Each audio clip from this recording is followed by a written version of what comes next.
नमस्कार सर। नमस्कार। सर क्या नाम है आपका? दिलीप दास। सर कहाँ से आए हैं आप? छोटी पिड़ाई, तहसील बड़वा, जिला खरगोन से।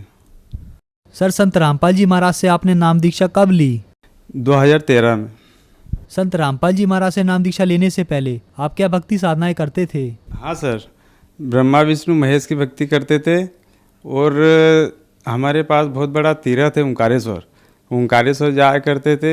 उसके बाद में जो नर्मदा माता को मानते लोग, वो नर्मदा जी में नहाते थे, मंदिरों में जाते थे, जो भी गांव की क्रिया थी वो करते थे हम।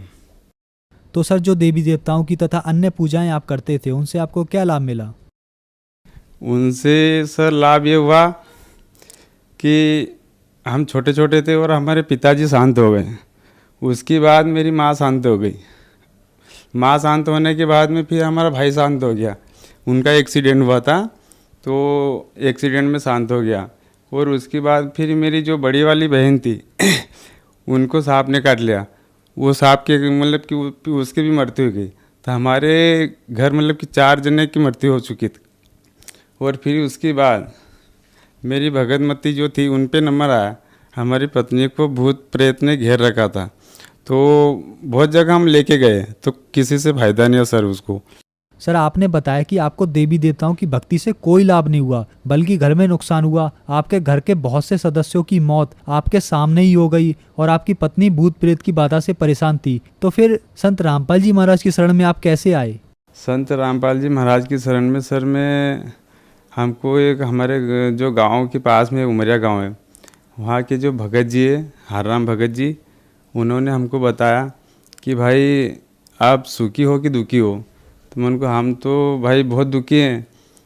तो बोले आप जो बंदी ये सदगुरु रामपाल जी महाराज है, आप उनकी शरण में चले जाओगे तो आपके दुख दूर हो जाएंगे। बोले जो हरराम भगत जी है, हम उनके साथ में गए और सतलोक आश्रम, और वहाँ जाके हमने संत रामपाल जी महाराज से दीक्षा ली। सर संत रामपाल जी महाराज की शरण में आने से क्या आपको कोई लाभ भी प्राप्त हुए? हाँ सर, एक तो लाभ, हमारा जो घर की व्यवस्था अच्छी नहीं थी, तो जब गुरुजी संत रामपाल जी महाराज की शरण में गए तो हमारी व्यवस्था रहने की अच्छी ठीक नहीं थी। तो उनकी दया से हमारा घर बना और आज मालिक की दया से हम छत के मकान में रह रहे हैं सर। एक तो ये लाभ हुआ। हमारी पत्नी को भूत प्रेत ने घेर रखा था, चुड़ैल ने लगी हुई थी सर। तो गुरु संत रामपाल जी महाराज की शरण में आने से तो उनकी वो भी मतलब कि ख़त्म हो गई। अभी तक मतलब कि बहुत समय हो चुका, कुछ नहीं ऐसा हुआ। मेरे को पहले अपेंडिक्स की प्रॉब्लम थी सर, वो संत रामपाल जी महाराज से नाम दीक्षा लेने के बाद में ख़त्म हो गई। और मेरा पूरा परिवार बहुत अच्छा सुखी है। तो सर जो समाज आज आपको सुन रहा है उन्हें आप क्या संदेश देना चाहोगे? उनको बस यही कहना चाहते हैं कि संत रामपाल जी महाराज की शरण में आओ और नाम दीक्षा लो और अपना कल्याण करो। धन्यवाद सर। धन्यवाद सर।